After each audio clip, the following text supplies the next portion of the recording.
Bulletin में सबसे पहले आपको बताएं कि कोर्ट रिपोर्टर्स को अदालती कार्रवाई की रिपोर्टिंग करने की इजाजत मिल गई। आपको बताएं कि सिंध हाई कोर्ट ने 6 जून तक पेमरा नोटिफिकेशन पर अमल दरामद को रोक दिया है। अदालत ने दरख्वास्त पर नोटिस जारी करते हुए समाअत 6 जून तक के लिए मुलतवी कर दी। पेमरा ने 21 मई को नोटिफिकेशन जारी किया था और इस नोटिफिकेशन की पाबंदी से मुतालिक शिकों पर अमल दरामद अब रोक दिया गया है।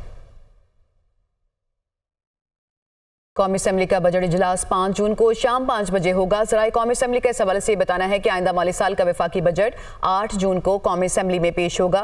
वफाकी बजट पर बहस का आगाज 10 जून से होगा और बजट की मंजूरी ईद के बाद जून के आखिरी हफ्ते में ली जाएगी।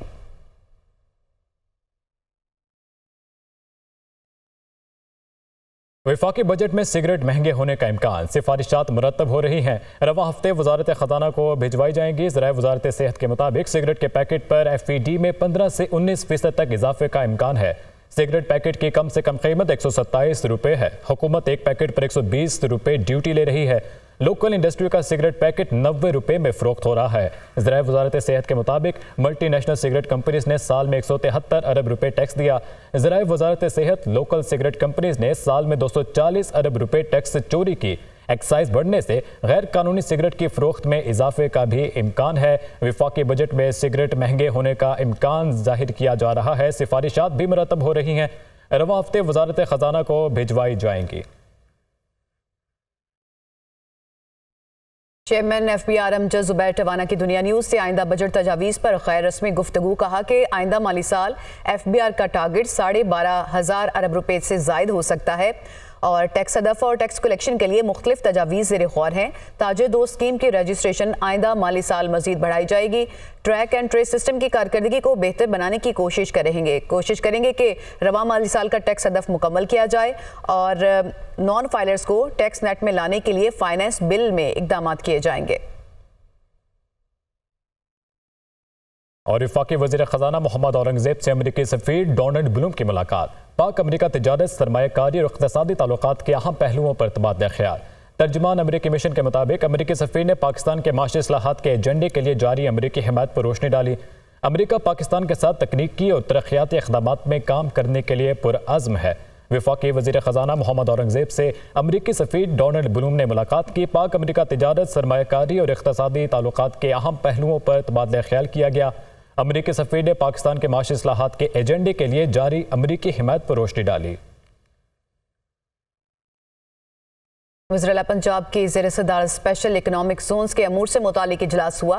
वज़ीर-ए-आला मरियम नवाज का पंजाब में इंडस्ट्री के फ़रोग़ के अहदाफ के हसूल में नाकामी पर इजहार बरहमी और अहदाफ पूरा करने में नाकामी और नाकिस कारकर्दगी पर इंडस्ट्रियल स्टेट्स के सरबराह और बोर्ड्स तब्दील करने का हुक्म दे दिया। इंडस्ट्री को सहूलतें देकर माजी की कोताहियों का अजाला करेंगे, ये भी कहा गया वज़ीर-ए-आला पंजाब की जानिब से।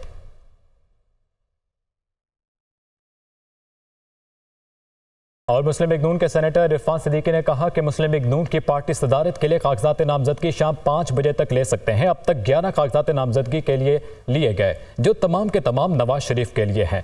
कल ये कागजात नामजदगी जमा होंगे और जांच पड़ताल होगी। मुस्लिम लीग नून नवाज शरीफ की जमात है। इस जमात को उन्होंने ही जिंदा किया और सब चाहते हैं नवाज शरीफ ही पार्टी सदारत करें।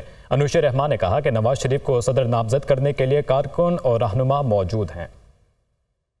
आज शाम 5 बजे तक इलेक्शन कमीशन ने तय किया था कि जो लोग भी नॉमिनेशन पेपर लेना चाहते हैं वो शाम 5 बजे तक लें और कल सुबह 10 बजे तक वो 10 से लेकर 11 बजे तक जमा करा सकते हैं। अभी तक हमारे यहाँ से जो नॉमिनेशन पेपर जारी हुए हैं उनमें से 11 नॉमिनेशन पेपर हमें मिले हैं। तो वो 11 नॉमिनेशन पेपर्स जो आए हैं वो सिर्फ एक उम्मीदवार के आए हैं, मियाँ मोहम्मद नवाज शरीफ साहब के। और लेकिन अभी वक्त है, शाम 5 बजे तक मज़ीद जारी हो सकते हैं नॉमिनेशन पेपर्स और कल जमा कराए जा सकते हैं। नवाज शरीफ हैं जो उस मुस्लिम लीग को जो पाकिस्तान की तख्लीक के बाद गैर मुतहर्रिक हो गई थी और नापैद हो गई थी, उसको न सिर्फ ज़िंदा किया, मुतहर्रिक किया, फ़ाल किया और एक अवामी जमात बनाया। अल्लाह ताला उनको ज़िंदगी दे, वो इस वक्त मौजूद हैं और जाहिर है कि उनके होते हुए कम लोग ये ख्वाहिश करेंगे कि वो सदारत की कुर्सी पे बैठे। हमारे पास इस वक्त मियाँ नवाज शरीफ के लिए उनको सदर नामज़द करने के लिए दूर दूर से मियाँ नवाज शरीफ के चाहने वाले यहाँ मौजूद हैं। वज़ीर इत्तलाआत अता तारिक कहते हैं कि पाकिस्तान सबसे पहले, सियासत और सियासतदान बाद में है। पाकिस्तान पर हमारी जान भी कुर्बान है। आप मुल्क टूटने की बात करते हैं। आप आज के हालात को 1971 जैसा करार दे रहे हैं। आप खुद को शेख मुजीब से मिला रहे हैं। मजलूमियत का ढोंग रचा रहे हैं। सियासी मफादात की खातिर मुल्क के मफाद को दाव पर लगाते हैं। आपने IMF को खत लिखा कि मुआहिदा ना करो। IMF दफ्तर के बाहर मुजाहरे कराए। मुल्क डिफॉल्ट नहीं हुआ तो इनके अरमान टूटे, ख्वाब पाश पाश हो गए। वो इस्लामाबाद में न्यूज़ कॉन्फ्रेंस कर रहे थे। पाकिस्तान सबसे पहले है, सियासत और सियासतदान बाद में है। इस पाकिस्तान पे जान भी कुर्बान। हमारे जैसे सियासतदान आते रहेंगे, जाते रहेंगे। आज आप मुल्क के टूटने की बातें करते हैं। आज की 2024 की सिचुएशन को 1971 से किस तरह मिलाया जा रहा है, कौन मिला रहा है, उनका एजेंडा क्या है, बिल्कुल क्लियर है। ये वो लोग हैं जो कहते हैं कि खान नहीं तो पाकिस्तान नहीं, नाउजुबिल्लाह। आपकी करतूत ये है और आप मिला रहे हैं अपने आप को शेख मुजीब से। और ये जो मजलूमियत का आप ढोंग रचा रहे हैं, आप अपने सियासी मफादात, छोटे छोटे सियासी मफादात की खातिर पाकिस्तान के मफादात को दाव पर लगाते हैं। आप अपने वज़राए ख़जाना को कह रहे थे कि लिखो कि IMF पाकिस्तान से अग्रीमेंट मत करे। आपने वो साइफर की कहानी घड़ी थी, आपकी ऑडियो मौजूद है कि हमने इसके साथ खेलना है, हमने खिलवाड़ करना है। क्या कौमी सलामती और फॉरेन पॉलिसी खेलने के लिए होती है? और वज़ीर आला खैबर पख्तूनख्वा अली अमीन गंडापुर के वफाकी वज़ीर दाखिला मोहसिन नकवी से दोबारा मुलाकात हुई। मुलाकात में वज़ीर तवानाई अवैस लगारी भी शरीक हुए। मुलाकात में खैबर पख्तूनख्वा के अहम मसाइल पर गुफ्तगू हुई है। आपको बताते चलें कि वज़ीर आला खैबर पख्तूनख्वा अली अमीन गंडापुर ने वफाकी वज़ीर दाखिला मोहसिन नकवी से दोबारा मुलाकात की। मुलाकात में वज़ीर तवानाई अवैस लगारी भी शरीक हुए और मुलाकात में खैबर पख्तूनख्वा के अहम मसाइल पर गुफ्तगू हुई है। वज़ीर आला खैबर पख्तूनख्वा अली अमीन गंडापुर वफाकी वज़ीर दाखिला मोहसिन नकवी से दोबारा मुलाकात करने के लिए पहुंचे हैं। इस मुलाकात का मज़ीद अहवाल जाने के वक़ार सैयद ने हमें ज्वाइन किया है। वक़ार, आगाह कीजिएगा। जी बिल्कुल, वज़ीर आला खैबर पख्तूनख्वा अली अमीन गंडापुर जो है वो वज़ारत दाखिला पहुंचे हैं और वहाँ पर उनकी मोहसिन नकवी वफाकी वज़ीर दाखिला से मुलाकात हुई है।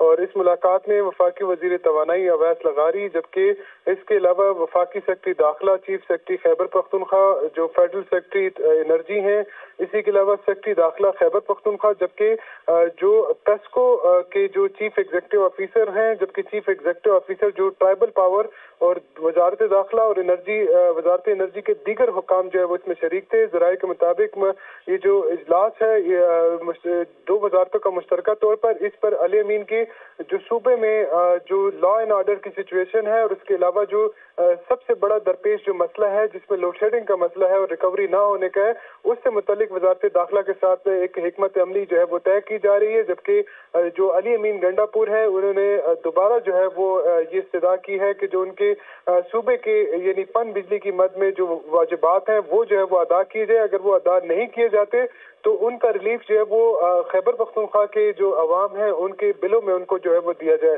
ताम जो वजीर तवानाई है उनकी जानिब से मुतालबा दोबारा सामने आया है कि खैबर पख्तूनख्वा के बाज़ इलाकों में जो रिकवरी रेट है वो ना होने के बराबर है और वहाँ पर जो चोरी की जो यानी बिजली चोरी है वो इंतहा पर है। जबकि वफाकी जो सूबाई हुकूमत है वो तावन करे ताकि वहाँ पर इनके खिलाफ कोई ग्रैंड ऑपरेशन किया जाए और ये रिकवरी रेशो को बेहतर बनाया जाए। वक़ार सैयद, बहुत शुक्रिया आपका। साबिक वज़ीर आज़म आज़ाद कश्मीर सरदार तनवीर इलियास अडयाला जेल से रिहा हो गए हैं। सरदार तनवीर इलियास को FIA केस में अदालत से जमानत मिलने पर रिहा किया गया है। इसी से मुतालिक मज़ीद तफसीलात लेंगे नुमाइंदा दुनिया न्यूज़ अहमद भट्टी से। जी अहमद, रिहा हो गए? जी, साबिक वज़ीर आज़म आज़ाद कश्मीर सरदार तनवीर इलियास के खिलाफ ओहदा छोड़ने के बाद डिप्लोमेटिक पासपोर्ट के इस्तेमाल का ये केस था जिसमें ये इल्ज़ाम आयद किया गया था कि ये डिप्लोमेटिक पासपोर्ट पर ओहदा छोड़ने के बाद बैरून मुल्क के और उसका इस्तेमाल किया जिसका इस्तेहकाक नहीं रखते थे।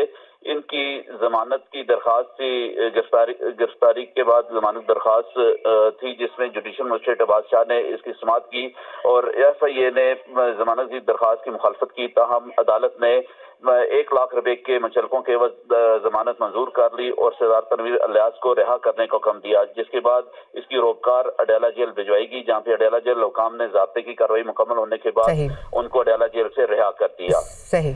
अहमद भट्टी, आप हमें डिटेल्स बता रहे थे, आपका शुक्रिया।